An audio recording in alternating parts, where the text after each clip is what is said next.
മമ്മൂക്കയാണെങ്കിലും സുരേഷ് ചേട്ടനാണെങ്കിലും എനിക്ക് പോലും പക്ഷെ ഇതിൻ്റെ ഒരു ജെന്യുവിനിറ്റി എന്താണ്, ഇതിൻ്റെ ഒരു ഔട്ട്സോഴ്സിങ് ഒരു എവിടെ നിന്നാണ് ഇത് പ്രശ്നം, ഭയങ്കര ശക്തമായി സംസാരിക്കുന്ന ഒരു ലേഡിയാണ് ശ്വേത ചേച്ചി. കഴിഞ്ഞ പ്രാവശ്യം 100 ചില്ലാനം ആൾക്കാരെ വോട്ട് ചെയ്യാൻ വന്നിരുന്നുള്ളൂ, ഇപ്രാവശ്യം 300ഓളം ആളുകൾ വോട്ട് ചെയ്യാൻ വന്നു. അമ്മ എക്സിക്യൂട്ടീവ് യോഗം കൂടുന്നതായിരിക്കും, അവിടെ വോട്ട് എണ്ണാൻ ഇരിക്കുമ്പോൾ പോലും ദേവൻ ചേട്ടനും ശ്വേത ചേച്ചിയും കൂടെ ഇങ്ങനെ കെട്ടിപ്പിടിച്ച് കൈകോർത്തായിരുന്നത്. ശരിക്കും ഞാൻ അമ്മയിൽ അംഗത്വം എടുക്കാൻ കാരണം തന്നെ ഇന്നഷനാണ്. മോളെ നീ സ്റ്റേറ്റോട് കിട്ടിയൊരു ആക്ട്രസ് ആണ്, അപ്പൊ നീയൊക്കെ അമ്മയിൽ വരണം.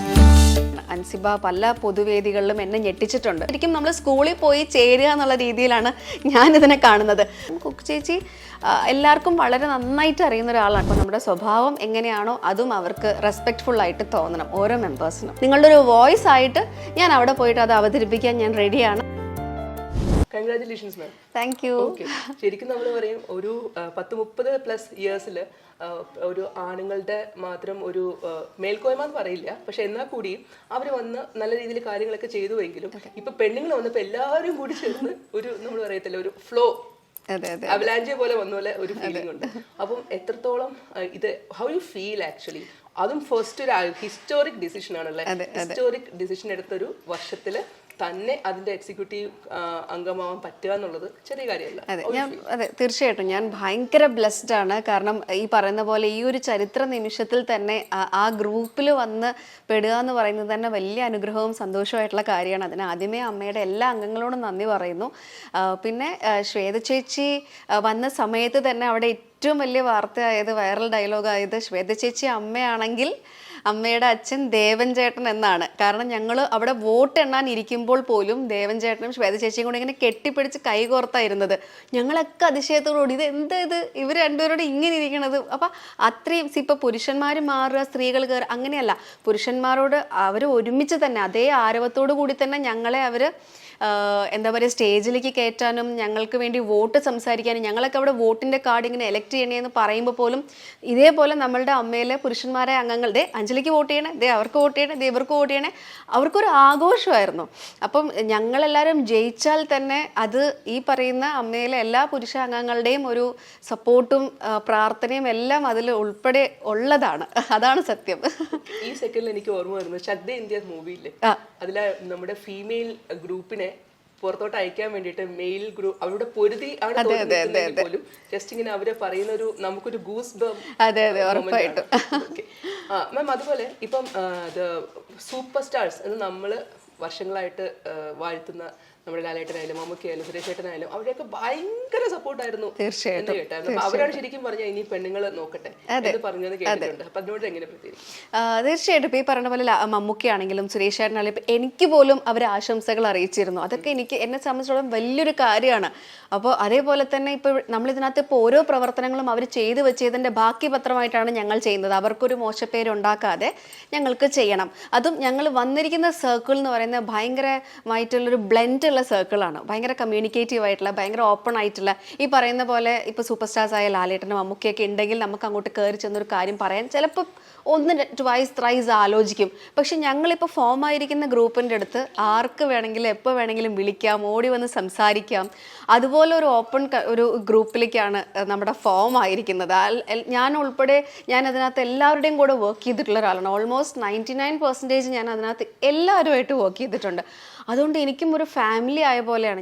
നാളെ ഒരു പക്ഷെ അമ്മയിൽ ജയിച്ചു കഴിഞ്ഞാൽ എനിക്കത് ഹാൻഡിൽ ചെയ്യാൻ പറ്റുമോ എന്നൊക്കെ ഞാനൊന്ന് ആലോചിച്ചിരുന്നു ടെൻഷൻ. പക്ഷെ ജയിച്ച ആ ഒരു ഫോം കണ്ടപ്പം എനിക്ക് ഭയങ്കര സന്തോഷമായി. എനിക്ക് എന്താണ് ഒരു എക്സിക്യൂട്ടീവ് മെമ്പറിന്റെ പവർ എന്ന് പറയുന്നത്? അത് what you are supposed to do? Actually ഞാനിപ്പം അതിനകത്ത് നമ്മളിപ്പോൾ വളരെ മണിക്കൂറുകളെ ആയിട്ടുള്ളൂ നമ്മളുടെ ജയം ഡിസ്ക്ലോസ് ആയിട്ട്. അപ്പോൾ അതുകൊണ്ട് തന്നെ നമ്മൾ ഈ വരുന്ന ദിവസങ്ങളിൽ നമ്മളെ അമ്മ എക്സിക്യൂട്ടീവ് യോഗം കൂടുന്നതായിരിക്കും. അവിടെ ആയിരിക്കും നമ്മൾക്ക് എന്തെല്ലാമാണ് പ്രവർത്തനങ്ങൾ നമ്മൾ ഓരോരുത്തരും ചെയ്യേണ്ടത് എന്നുള്ളതൊക്കെ ഉത്തരവാദിത്തങ്ങൾ നമ്മൾ ഏൽപ്പിക്കുക. പക്ഷെ മുമ്പുള്ളവർ ചെയ്തു വെച്ചത് നോക്കുമ്പോൾ നമുക്ക് അവരെന്താണ് ഓടി നടന്ന് ചെയ്തതെന്ന് മാത്രമേ നമുക്കറിയുള്ളൂ. അതിനകത്ത് അവർക്കൊക്കെ എന്തൊക്കെ കൊടുത്തു. അതായത് ശരിക്കും നമ്മൾ സ്കൂളിൽ പോയി ചേരുക എന്നുള്ള രീതിയിലാണ് ഞാനിതിനെ കാണുന്നത്. നമ്മൾ അവിടെ പോയി ഇങ്ങനൊരു അംഗത്വം വാങ്ങി ഇനി അവിടെ ചെന്നിട്ട് അവരുടെ ഓരോരോ കാര്യങ്ങളും ഉത്തരവാദിത്തങ്ങളും നമ്മൾ പഠിക്കുകയാണ്. പഠിച്ച് നമ്മൾ എല്ലാവരോടും ഒരു കൂട്ടത്തിലൊരാളാവുക എന്നുള്ളതാണ്. അതായത് ഇപ്പോൾ അമ്മയിലെ മെമ്പറായി എക്സിക്യൂട്ടീവ് മെമ്പറായി എന്ന നിലയ്ക്ക് നമ്മൾ അമ്മയിലെ എല്ലാവരുടെയും കൂട്ടത്തിലുള്ള ഒരാൾ ഒന്ന് വിട്ടുമാറുകയല്ല, അവരിൽ ഒരാളായിട്ട് തന്നെയാണ്. അത് നമ്മളിപ്പോൾ സ്കൂളിലൊരു ക്ലാസ് ലീഡറാന്ന് പറഞ്ഞാൽ നമ്മുടെ സ്കൂൾമേറ്റ് ആവാതിരിക്കുന്നില്ലല്ലോ, ക്ലാസ്മേറ്റ് ആവാതിരിക്കുന്നില്ല. അപ്പം അതേ ഈസിനെസ്സോട് കൂടിയിട്ടാണ് ഞാൻ എല്ലാവരോടും ജയിച്ചു കഴിഞ്ഞാൽ ഓടിപ്പോയി എല്ലാ അമ്മമാരോടും ചേട്ടന്മാരോടും എല്ലാവരോടും ഞാൻ പറഞ്ഞത് എന്നെ വിളിക്കണം, നിങ്ങളുടെ ആവശ്യങ്ങൾ എൻ്റെ അടുത്ത് കമ്മ്യൂണിക്കേറ്റ് ചെയ്യണം. ഞാനൊരാളല്ല ഡിസിഷൻ എടുക്കണ്ടേ, പക്ഷെ നിങ്ങളുടെ ഒരു വോയിസ് ആയിട്ട് ഞാൻ അവിടെ പോയിട്ട് അത് അവതരിപ്പിക്കാൻ ഞാൻ റെഡിയാണ്. അപ്പോൾ നമ്മളുടെ ഒരു സ്വഭാവം കൂടി അതിനകത്ത് ബ്ലെൻഡ് ആവണം. മെമ്പർഷിപ്പ് എടുത്തതിന് ശേഷം നമ്മൾക്ക് എത്രത്തോളം നമ്മൾ അവരുമായിട്ട് സംസാരിച്ചാലും അതൊരു എങ്ങനെ സംസാരിക്കും എന്നുള്ളിടത്താണ് അവർക്കും ഒരു ഫീൽ വേണ്ടത്. അപ്പോൾ നമ്മുടെ സ്വഭാവം എങ്ങനെയാണോ അതും അവർക്ക് റെസ്പെക്റ്റ്ഫുൾ ആയിട്ട് തോന്നണം ഓരോ മെമ്പേഴ്സിനും. മാം, ഒരുപാട് അമ്മ മീറ്റിംഗ്സ് ഒക്കെ അറ്റൻഡ് ചെയ്ത ആളെന്ന നിലയിൽ നമ്മൾ പറയത്തില്ല, നമുക്ക് മുന്നേ നടന്ന കാര്യം കാണിച്ചു തന്ന എക്സാമ്പിൾസ്. ഇപ്പം ഇന്നസെൻ്റ് ആയിട്ട് ഒരു എക്സാമ്പിൾ, ലാലേട്ട്, എന്താ പഠിച്ചത് ആസ് അമ്മ പ്രസിഡൻസ്? ശരിക്കും ഞാൻ അമ്മയിൽ അംഗത്വം എടുക്കാൻ കാരണം തന്നെ ഇന്നച്ചനാണ്. അദ്ദേഹം ഞാൻ ഒപ്പം സിനിമ ചെയ്ത സമയത്ത് മോളെ നീ സ്റ്റേറ്റോട് കിട്ടിയൊരു ആക്ട്രസ്സാണ്, അപ്പം നീയൊക്കെ അമ്മയിൽ വരണം. അപ്പം ഞാനിങ്ങനെ അപ്പോഴത്തെ നമ്മുടെ ആ ഒരു അമ്മയിൽ വരാനൊക്കെ ആയിട്ട് നമ്മൾ ഡിസേർവിങ് ആണോ എന്നൊക്കെ ഉള്ള ഭയങ്കര ടെൻഷനായിരുന്നു. പക്ഷെ അദ്ദേഹത്തിൻ്റെ ഒരു സപ്പോർട്ടും അദ്ദേഹം ഓരോ കാര്യത്തിലും ഇപ്പം ഞാൻ നമ്മുടെ ഫീസ് അടയ്ക്കുന്ന അന്ന് 1 lakh എന്തോ ഒക്കെ ആയിരുന്നു. അപ്പോൾ അതുപോലും അദ്ദേഹം ഇങ്ങനെ അടച്ചാൽ മതി, നീ വരണം എന്നൊക്കെ പറഞ്ഞ് ഫുൾ സപ്പോർട്ടായിരുന്നു. പക്ഷെ വന്നതിന് ശേഷം അമ്മയിൽ ഓരോരുത്തരും വളരെ ക്ലോസ് ആയി സംസാരിക്കുകയും നമുക്ക് ശരിക്കും എനിക്കായിരുന്നു പേഴ്സണൽ പ്രശ്നം. അപ്പം അമ്മയുടെ ഓഫീസിലേക്കൊക്കെ ഒരു ആവശ്യങ്ങൾക്ക് പോകുമ്പോൾ ഈശ്വര ഞാനൊക്കെ ഈ ഓഫീസിൽ എനിക്ക് പോകാൻ പറ്റുമോ, എനിക്ക് പോകാൻ പാടുണ്ടോ, അമ്മയുടെ ഓഫീസിലേക്ക് ഇരിക്കുക, അങ്ങനെയൊക്കെ ഞാൻ ആലോചിച്ചിട്ടുണ്ടായിരുന്നു. പക്ഷേ എല്ലാവരും വളരെ സപ്പോർട്ടീവായിട്ട് തുടങ്ങിയപ്പോൾ കുടുംബസംഗമത്തിനൊക്കെ ഡാൻസിനും ഫാഷൻ ഷോയ്ക്കും പാട്ടിനും കാര്യങ്ങൾക്കൊക്കെ നമ്മളെ പേര് ഉൾപ്പെടുത്താൻ ശ്രമിച്ചു. അവരെനിക്ക് പങ്കെടുക്കാൻ പറ്റി. അപ്പോൾ അതൊക്കെ ഭയങ്കര സന്തോഷമായിട്ടുള്ളൊരു കാര്യമാണ്. അതേപോലെ ഇതിന് മുമ്പുണ്ടായിരുന്ന എല്ലാവരുടെയും ഓരോ പ്രവർത്തനങ്ങൾ കാണുമ്പോഴും ഇപ്പം അംഗങ്ങൾക്ക് മരുന്ന് എത്തിക്കുന്ന കാര്യമാണെങ്കിലും കൈനീട്ട് എത്തിക്കുന്ന കാര്യമാണെങ്കിലും അവർക്ക് ഓരോ ആവശ്യം, ഇപ്പോൾ ഈ ഇലക്ഷന് പോലും നമ്മൾ എന്താ പറയുക പറ്റാത്തവർക്ക് വണ്ടികൾ അറേഞ്ച് ചെയ്ത് കൊടുത്തിട്ടുണ്ടായിരുന്നു ഇവിടെ എത്തിക്കാൻ വേണ്ടിയിട്ട്. അത് ഞങ്ങൾ ഓരോ ഇലക്ഷന് നിൽക്കുന്ന ഓരോ നോമിനീസും നമ്മളുടെ കയ്യിൽ നിന്ന് പൈസ ഇട്ടിട്ടാണ് ഈ അംഗങ്ങളെയൊക്കെ നമ്മളിവിടെ എത്തിച്ചത്. അപ്പോൾ അതുപോലെ ഒരുപാട് കാര്യങ്ങൾ നമ്മൾക്ക് അവർക്ക് ചെയ്ത് കൊടുക്കണമെന്ന് താല്പര്യമുണ്ട്. മാം, ഓരോ ഇലക്ഷൻ നമ്മൾ പൊതുവായിട്ട് ഇവിടെ വരുമ്പോൾ, അമ്മയുടെ അല്ല ഞാൻ ഉദ്ദേശിക്കുന്നത്, അല്ലാതെയുള്ള ഇലക്ഷൻസ് വരുമ്പോൾ അങ്ങോട്ടും ഇങ്ങോട്ടും സ്ഥാനാർത്ഥികൾ ചെളിവാരി അറിയാറുണ്ട്. അത് നമ്മൾ കാണുന്നതാണ്. ഞാനിത് ചെയ്തു, ഞാനിത് ചെയ്തു എന്ന് പറയുന്നത് തെറ്റില്ല, പക്ഷെ അവരത് ചെയ്തില്ല എന്ന് പറയുമ്പോൾ അപ്പോൾ ഇന്ന് ഇവിടെ കണ്ടതെന്ന് വെച്ചാൽ ഇപ്പോൾ ദേവൻ ചേട്ടൻ ഒരു എക്സാമ്പിൾ എടുക്കാം. അപ്പോൾ അദ്ദേഹം എന്താ ചെയ്തതെന്ന് വെച്ച് കഴിഞ്ഞാൽ ശ്വേതാ മാമിനെ വളരെ പരസ്യമായിട്ട് സപ്പോർട്ട് ചെയ്തു. അതുപോലെ തന്നെ അദ്ദേഹത്തോട് നമ്മൾ സംസാരിച്ചപ്പോഴും മനസ്സിലായെന്ന് വെച്ച് കഴിഞ്ഞാൽ ഒറ്റ വേർഡിൽ എന്താണ് ചോദിച്ചത് എല്ലാവരെ കുറിച്ചും. ഇപ്പോൾ പ്രത്യേകിച്ച് ഇപ്പോൾ ഒപ്പോസിഷനിൽ നിൽക്കുന്ന ആളാണ്, അങ്ങനെയൊന്നും ഇല്ല. ഞാനും ഒരു പേഴ്സണാണ്, പക്ഷേ എനിക്കും പേഴ്സൺ ടു പേഴ്സൺ കണക്ഷൻ ഉണ്ട്. അതെനിക്ക് സപ്പോർട്ട് ചെയ്തേ പറ്റൂ എന്ന് തുറന്നു പറയാനുള്ള ആർജവം അദ്ദേഹം കാണിച്ചിട്ടുണ്ട്. അപ്പോൾ അതെങ്ങനെ പ്രതികരിക്കും? അവിടെ അങ്ങനെ ഒരു ഒപ്പോസ്ഡ് ആയിട്ടുള്ള ഒരാൾ എന്നൊന്ന നിലയിലല്ല ദേവൻ ചേട്ടൻ നിന്നത്. അവിടെ നിന്ന് ഒരാളും എനിക്ക് തോന്നുന്നില്ല, അവർക്കെല്ലാവരും ആരെങ്കിലും ആളെ തോൽറ്റേ പറ്റൂ. കാരണം ഇതിലെന്ന് വെച്ചാൽ അമ്മയിൽ അംഗത്വം, അതായത് അമ്മയുടെ എക്സിക്യൂട്ടീവ് മെമ്പേഴ്സ് ആണെങ്കിലും അല്ലെങ്കിലും നമ്മൾ ചെയ്യുന്ന ജോലി, നമ്മൾ ചെയ്യുന്ന സർവീസാണ്, അല്ലാണ്ട് നമ്മൾക്കൊരു ശമ്പളം അങ്ങനെയൊന്നും ഇല്ലല്ലോ. അപ്പം നമ്മൾ ആ ഒരു എന്താ പറയുക സീറ്റ് കിട്ടാൻ വേണ്ടിയിട്ട് ഇന്നതുപോലെ മോട്ടീവ് അങ്ങനെയൊന്നും അവിടെ ആർക്കും ഇല്ല. നമ്മളതാ ഞാൻ പറഞ്ഞ ആ ഒരു സ്കൂളിൻ്റെ എക്സാമ്പിൾ ഞാൻ പറഞ്ഞത് തന്നെ, ലീഡേഴ്സ് വരുമ്പോൾ അവരെ കുറച്ച് റെസ്പോൺസിബിലിറ്റീസ് ഏൽപ്പിക്കുന്നു. അത് കുറച്ച് കാലം കഴിയുമ്പോൾ ചിലപ്പം അടുത്ത ആൾക്കാരായിരിക്കും അവിടെ വരിക. നമ്മൾ ഒബ്വിയസ്ലി നമ്മൾ മാറിക്കൊടുക്കേണ്ടി വരും. അപ്പം ആ ഒരു സർക്കിൾ നടക്കുന്നിടത്തോളം കാലം എല്ലാവർക്കും അതിൽ ഇൻവോൾവ് ആവാം. ചിലപ്പോൾ ഇപ്പം കുറേ ആൾക്കാർ ഇലക്ഷന് നോമിനീസ് ആയിട്ട് വന്നു, ചിലപ്പം ഒരു അടുത്ത ഇലക്ഷന് ഇതിലും ഡബിൾ ആൾക്കാർ ചിലപ്പം നോമിനീസ് ആയിട്ട് വരാം. ധൈര്യപൂർവ്വം മുന്നോട്ട് വരാം, സന്തോഷപൂർവ്വം മുന്നോട്ട് വരാം. കഴിഞ്ഞ പ്രാവശ്യം 100 ചില്ലാനം ആൾക്കാരെ വോട്ട് ചെയ്യാൻ വന്നിരുന്നുള്ളൂ, ഇപ്രാവശ്യം 300ഓളം ആളുകൾ വോട്ട് ചെയ്യാൻ വന്നു. അപ്പോൾ അതെല്ലാം വളരെ ഹാപ്പി ആയിട്ടുള്ള കാര്യമാണ്. എനിക്ക് തോന്നുന്നു ഇതിനി അങ്ങോട്ട് എക്സ്പാൻഷൻ കൂടുകയുള്ളൂ. അമ്മയിലേക്ക് അംഗങ്ങളായിട്ട് കൂടുതൽ പേര് മെമ്പർഷിപ്പ് എടുക്കാൻ ഇപ്പം തന്നെ എല്ലാവരും ഇന്നലെ തന്നെ ഞങ്ങൾ അറിഞ്ഞിടത്തോളം ആഗ്രഹിക്കുന്ന ഒരുപാട് പേരുണ്ട് ലൈൻഡപ്പായിട്ട്. അപ്പം അമ്മ വളരേ ഉള്ളൂ നന്നായിട്ട്. ഒരു ഒറ്റ വേർഡ് ചോദിക്കുവാണെങ്കിൽ ഇപ്പം നമ്മുടെ അമ്മയുടെ പ്രസിഡന്റ് ശ്വേത മേനൻ എന്ന് പറയുന്ന ലേഡി എന്താണ്? She's very bold, very beautiful, very lovable, അങ്ങനെ തന്നെ പറയണം. കാരണം ഭയങ്കര ശക്തമായി സംസാരിക്കുന്നൊരു ലേഡിയാണ് ശ്വേത ചേച്ചി. അപ്പോൾ ശ്വേത ചേച്ചിയുടെ കരങ്ങളിലേക്ക് ഇത് കിട്ടുക എന്ന് പറയുന്നത് തന്നെ ഏറ്റവും നല്ലൊരു കാര്യമാണ്. അൻസിബ ഓൾസോ ഭയങ്കര കോൺഫിഡൻ്റ് ആയിട്ടുള്ള ഒരു ലേഡിയാണ്. അൻസിബ പല പൊതുവേദികളിലും എന്നെ ഞെട്ടിച്ചിട്ടുണ്ട്. കാരണം ഞാനിപ്പോൾ ദൃശ്യം സിനിമയൊക്കെ ചെയ്തു, അല്ലാതെ എനിക്ക് അൻസിബയെ നന്നായിട്ട് അറിയാം. അപ്പോൾ അൻസിബയ്ക്ക് ഇങ്ങനെയൊക്കെ സംസാരിക്കാൻ കഴിവുണ്ടോ എന്ന് നമ്മളിങ്ങനെ നോക്കി നിന്ന് പോകും. ഭയങ്കര ബോൾഡായിട്ട് ആ കുട്ടി സംസാരിക്കുന്നത് കാണാം. ഓഫ് കോഴ്സ്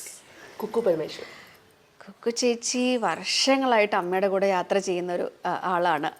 ഇപ്പൊ കുക്കു ചേച്ചീനെ അവിടെ അറിയാത്തത് ഇപ്പം ഇന്നലെ പോലും നമ്മളെല്ലാവരും വോട്ട് ചോദിക്കുമ്പോൾ പോലും കുക്കു ചേച്ചിനെ അങ്ങോട്ട് എല്ലാവരും ഹഗ് ചെയ്തുകൊണ്ട് സപ്പോർട്ട് ചെയ്യുകയാണ്. കാരണം കുക്കു ചേച്ചി എല്ലാവർക്കും വളരെ നന്നായിട്ട് അറിയുന്ന ഒരാളാണ്. ഇതേപോലെ ശക്തമായ നിലപാടുകളുള്ള ഒരു വ്യക്തിത്വമാണ് കുക്കു ചേച്ചിയുടെ. എനിക്ക് തോന്നുന്നു ഈ 3 പേർക്കും ബോൾഡ് ആൻഡ് ബ്യൂട്ടിഫുൾ എന്നുള്ള വാക്ക് വളരെ ഭംഗിയായിട്ട് ചേരുന്നതാണ്.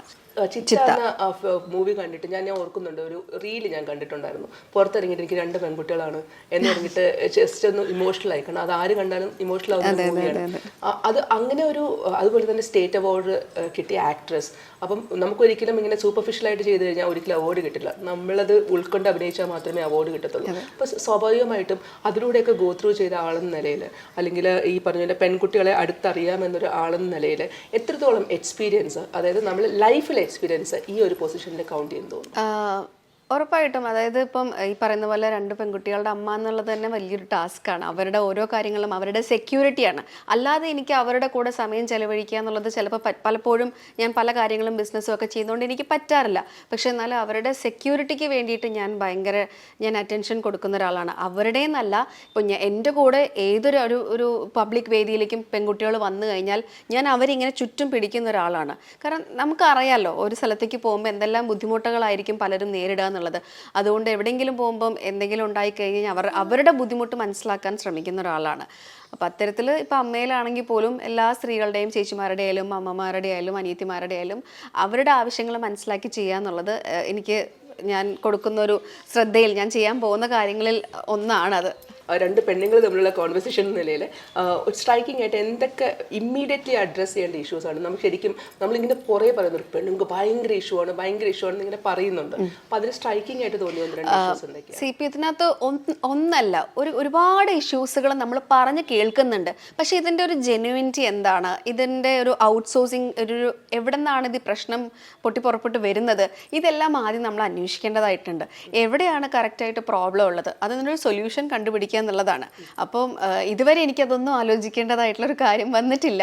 അപ്പോൾ ഇപ്പോൾ ഇങ്ങനൊരു ഉത്തരവാദിത്തം കിട്ടിയതിന് ശേഷം നമ്മൾ അതിൽ വന്ന് ഓരോരുത്തരുടെയും പ്രശ്നങ്ങൾ മനസ്സിലാക്കി അവർക്ക് എങ്ങനെ സൊല്യൂഷൻസ് എടുത്ത് കൊടുക്കാം, ഞാൻ ഉൾപ്പെടെയുള്ള അവിടെ എല്ലാവരും കൂടെ ചേർന്നൊരു ഡിസിഷൻ എടുക്കുക, അതിനെപ്പറ്റിയൊക്കെ ചിന്തിക്കേണ്ടിയിരിക്കുന്നു. അത് എന്തായാലും അതിനൊരു സൊല്യൂഷൻ ഉണ്ടാക്കാൻ ഞങ്ങൾ തന്നെയാണ് അധികാരപ്പെട്ടിട്ടുള്ളത്. അപ്പോൾ അതുകൊണ്ട് ഞങ്ങളത് ചെയ്യാൻ ഞങ്ങൾക്ക് പരമാവധി ഞങ്ങൾ എല്ലാം ശ്രമിക്കും എന്തായാലും. Thank you, ma'am. Thank all you. the best Thank for your you so much for the time, and all the best for your new endeavor. Thank you so much. Thank